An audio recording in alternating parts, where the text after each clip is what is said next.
I was in Jamestown, New York, and my family was getting ready for a beach day, and we stopped at a gas station, and in front of me was a gentleman in a KHL sweater, which is a Russian Federation hockey sweater. And I said, "Hey man, cool jersey." And he turned around and he goes, "Don't you know who I am?" And I said, "No, not really putting it together because it was just a really odd interaction." He goes, "I'm Vincent, Virgil, you know, from when you were a kid." And I said, "Oh my God." And I was a huge fan. And I kind of got starstruck. I was like, "What are you doing here in Jamestown?" He goes, "I'm across the street at the hotel for some kind of signing or something." Okay. So he starts talking to me. I'm like, "Wow, that was really cool. I remember when Million Dollar Man kicked the basketball away," and he's laughing a little bit, and we're getting along. We're having a good time. And then all of a sudden he goes, "Have you ever seen Andre the Giant's dick?" And I said, "No." And he goes, "It was big as a Pringles can." And he started talking about his dick constantly. And he goes, "They used to pay me money, and the funny thing is we used to split that money, and I'd take pictures of his dick all of the time."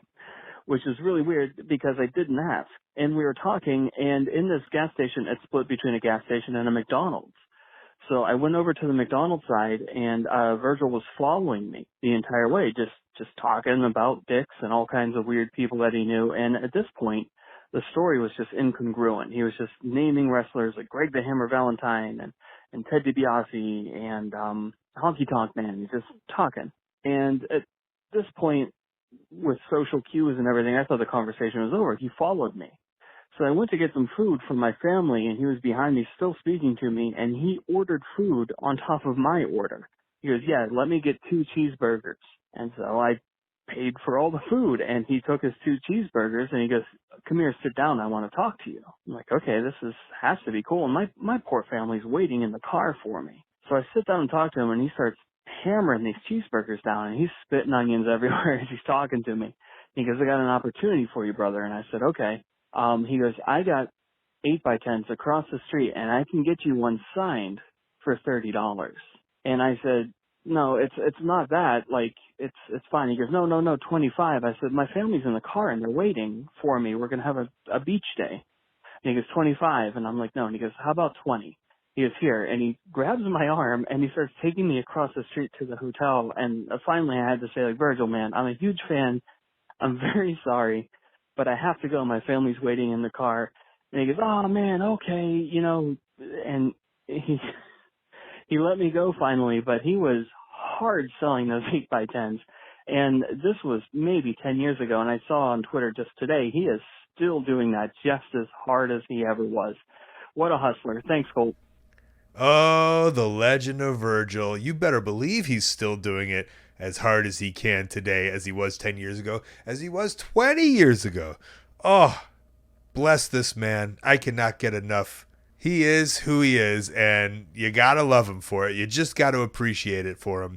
I have an opportunity. I think that was my favorite part.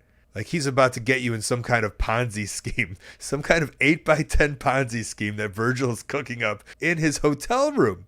I think you were also right with social cues. This is a thing he doesn't know. He just doesn't understand, and I'm not dogging on it. I'm sure there's some kind of mental something, but he wants and needs to make that $10, $20, $30.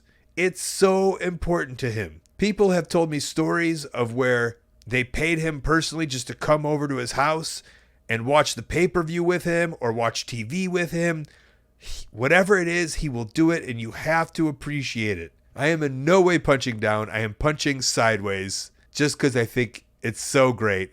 And this is the second of what I can only assume is many Virgil stories to eventually make their way in to this very podcast.